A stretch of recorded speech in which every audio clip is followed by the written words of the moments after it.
Recording in progress. Hello, sir. Can you see and hear me clearly? Yes, sir. All right. My name is Mr. Helbig. Will you state your name for the record and DOC number, please? Joseph Level. My number is 325263.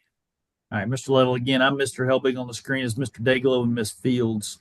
We're the three parole board members that'll be hearing your case today. The last time you saw the parole board 9 months ago, you only saw two board members. That law changed in July. That's why there's three of us now. Okay. Okay. This hearing is going to function the same way as it did last go round. I'm going to read your resident record card. We'll talk about your charges. You were asked to complete some programs during your last deferment. You have completed those. We'll talk about your programs, any disciplinary issues, things of that nature during that time frame. And then this is a parole hearing.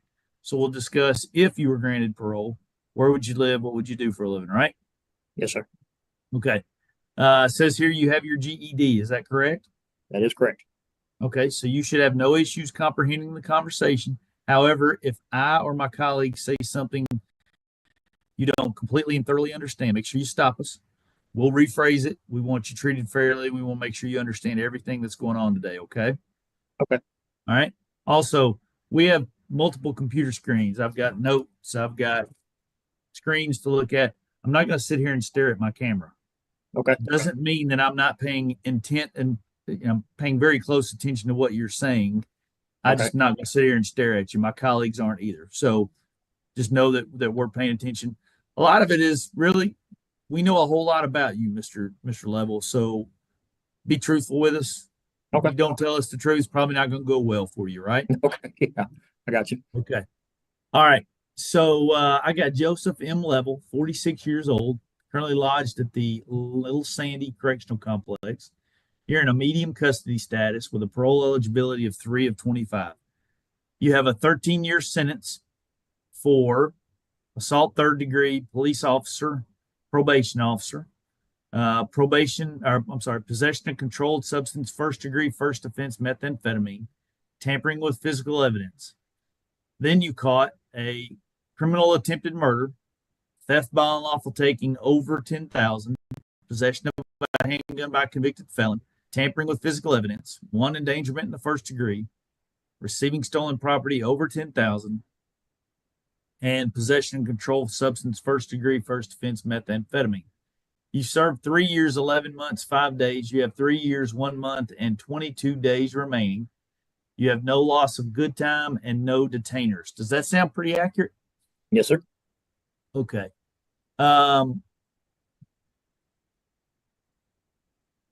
What's the attempted murder? Tell me about that. It's all the same indictment. So tell me what all happened on this day was a kind of a bad day for you. There was a series of really bad choices, really bad decisions. Okay. It did not start out that way, though. I did not ever intend on it being that day, you know. The gentleman that I went to see that day, I did not intend on it being, going that way. I actually went to talk to him. I went to his home first. He was not there. First of all, who is this gentleman? Okay, the original gentleman was the wanton endangerment charge with a fellow named Matt Carnes. Matt Carnes. Who is Matt Carnes to you?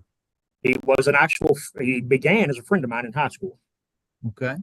Amazingly enough. But he and I were friends in high school. We had been incarcerated before together. We went through a program in the Louisville jail called the TIA program for child support when we were like in our early 20s. We had become friends. We were friends in high school. We had worked together. But over the years, we had grown apart and had some problems. He and his wife had split up, and she and I had begun dating. That had caused a rift, of course, in the friendship.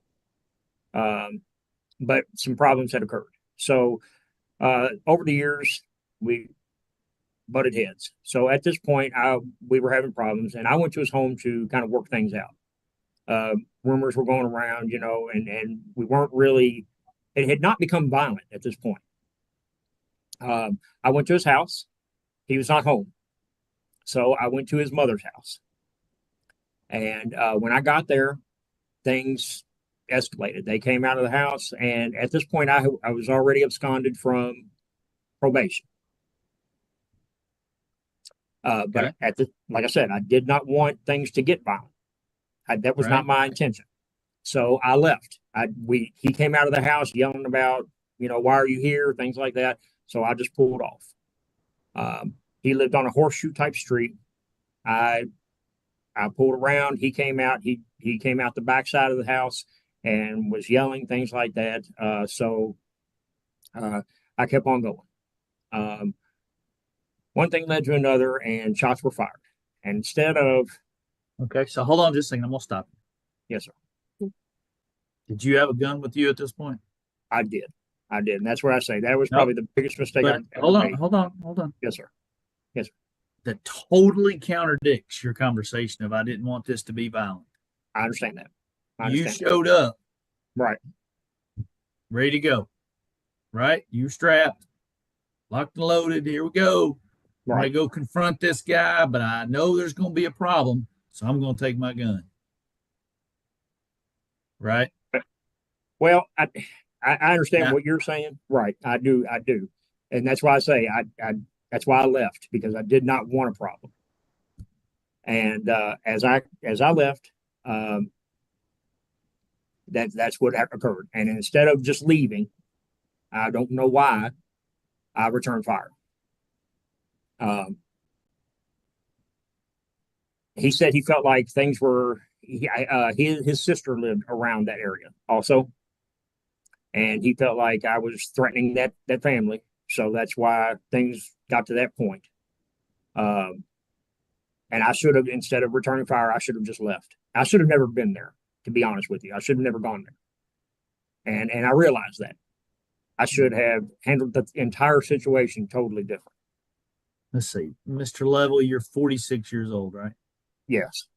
Have you ever in your life heard of one guy basically taking another guy's girl and it ever working out right? No, sir. Okay. I know that now. Your problem, Mr. Level, is you have a criminal thinking pattern. Yes. Your pattern does not rationalize thoughts correctly, and you don't put yourself on the law-abiding side. That's the problem. Right. At that time, yes, I realize that now. Yes. So here you are cranking rounds off in the neighborhood at a guy. What did you steal that was over 10,000? Did you steal a car? Yes, sir. Yes, sir. Whose car did you steal? I stole it from a car lot. I had stolen it from a car lot. Yes, sir. Okay. So you stole the car from a car lot. Mm-hmm. You take your gun, which you're not supposed to have. Mm-hmm. You go over and instigate an altercation with a guy whose girlfriend you've taken to be your girlfriend now. And because this meth charge was there, you were probably zipped up, right? You were probably high on meth. I would say that's at the time. Yes. Yeah. Okay. All right. I got a pretty good grasp of that now. All right. So you get locked up on that. Just out of curiosity, which police officer did you get a fight with LMPD or something? No, that was actually I was on probation. That was what I was absconded from. All right. So you were absconded, but who'd you assault? Your PO? Oh no, St. Matthews Police Department had come into my home, and he came in on a mental inquest warrant.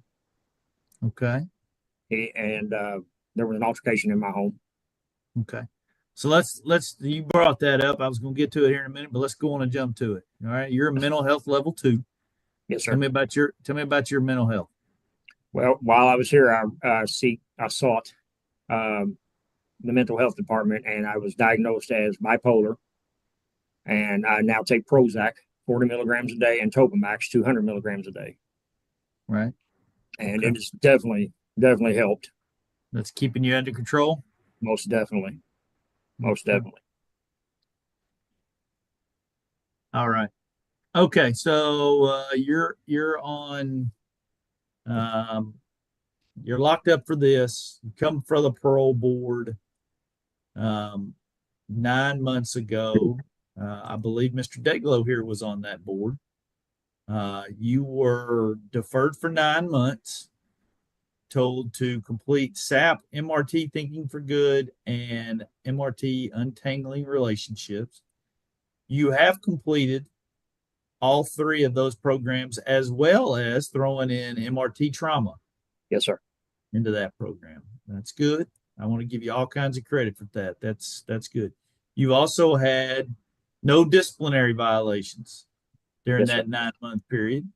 So good on you. Thank you. That's good on you. That's somebody that looks like they're trying to make this work so they can get themselves released. Yes, sir. I am. Very much so. Okay. All right. So if you were granted parole, where would you live? What would you do? I have signed up for the Oxford Sober Living House in Louisville. Okay. Right. That's where I would prefer to go. Okay. Yes, sir. Have you heard from them if they've got a bed available or anything of that nature? I have not. I'm waiting to hear back from Reentry on that now. Okay. Are you still with this girl? No, I'm single. Okay. No. So Yes, you're sir. not you're not in this triangle anymore, right? No, sir. No, sir. Not at all. Because Not that'd be at all. bad for you, right? That'd be Yes, a sir. bad Yes, sir. decision for you, right? Yes, sir. Okay. Most definitely. Will be no more fun. Okay. Yeah. All right. I've sworn off all relationships. Well, I'm not telling you got to swear off all relationships, but I'm just saying pick them better. Yeah, most definitely. Don't grab the ones that are in tangled webs right now, because that never works out well. It does not. Okay, so you're looking at Oxford House. What kind of work can you do? I'm a plumber. Okay, well, plenty of that out there. Yes, sir. You're willing to work? Yes, Good. definitely. So are you licensed? Yes. No, I'm not. I've been a service plumber for 20 years. Okay, you're a service plumber? Okay. Yes, but now that I've got my GED, I can get that license. Right. So, yeah. 20 years, you probably have your journeyman stuff taken care of. Okay. Yeah. All right, good enough. That's all the questions I have for you. Mr. Deglow. I don't have anything. Thank you. Okay. Ms. Fields. I just like to say kudos to Mr. Level for getting his GED while he's been incarcerated. You did that back in 23. Yes, ma'am. Thank you. Good on you. Thank you. Okay. All right, Mr. Level, we're going to go off screen. We're going to talk about your case. We'll come back and give you a decision here in a minute. You want to add anything to the conversation before we do that? No, I'm good. Thank you. All right. Sit tight where you at. Be right back with you. Okay. Thank you. Recording stopped. Yeah, I've tried. I've laid all the way down. I don't do anything. You realize what's important. Yes, most definitely. Not this. Yeah. This. Now this life here this is not reality here, you know. Yeah. It's not worth anything bad out there is not worth coming here for. It's definitely not. Get you jobs. Stay away from anyone that does not have your best interest in mind. Most definitely. Most Even though definitely. you might think they love you, and I'm sure they do, but it might not be like best for you right now. So, Well, I don't have any contact with anybody except for my mother. If you notice that you've got unmedicated, but you know, Yeah. you've leveled out. Most definitely. If that's something, well, either way, you need to make sure that. Yeah. Most definitely. Well, I hope that they decide. And with the Oxford House, they won't guarantee you a bed until you make parole. Yeah, that's what I feel. It's already been vetted. It just is a waiting approval. Yeah. Yeah. How plumber.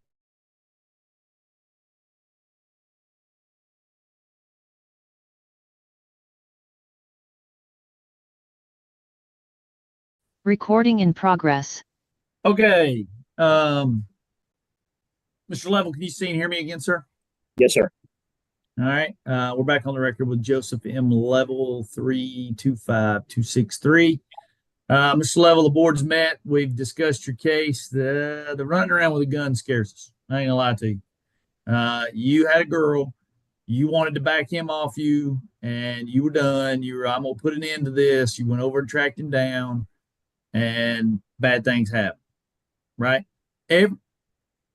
I don't have a 3-year-old anymore, but my 3-year-old could have predicted that. Right? Okay. Mhm. I mean, you got to make better decisions. I understand. You know what I mean? Mhm. That being said, though, you have been a model prisoner. You have done everything we've asked you to do. You've completed some programs. I'm going to guess some of this was methamphetamine induced, which I got to tell you, Mr. Level, drugs are bad. I think we Yes, can sir. agree, right? Drugs are bad. Yes, sir. Very much. Seen a lot of commercials. Bad, drugs are bad. Yes, sir. They're even worse for you because you got some mental illness. Mhm. Chemical imbalance is not a good thing for you. As you can see, taking your medications really helps you. When you interject something in there that's not prescribed, they have adverse reactions, right? Yes, sir. So let's not do that anymore. Most Okay? definitely. Yes, sir. All right. That being said, we're going to offer you the opportunity of parole.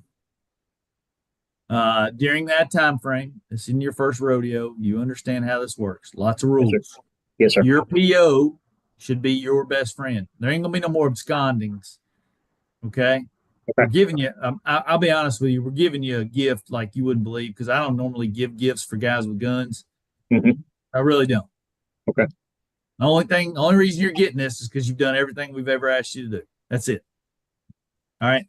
You're going to be granted parole. You're to have no contact. Miss Ingram, I need you to add that, please. No contact with the victims or members of the victims' families. Don't go try to make up with this dude, and then they'll go try to pick a fight with this dude. I got you. Get through the halfway house, get yourself settled, and get out of Jefferson County. Got it. No reason for you to be there. Big country, big state, big country. Okay. Go somewhere else. Okay. All right. Plumbers are needed everywhere. Mhm. Get your license and get out. Okay. Save your life. Okay. All right. No contact with the victim or victim's families. You must follow all SAP aftercare recommendations.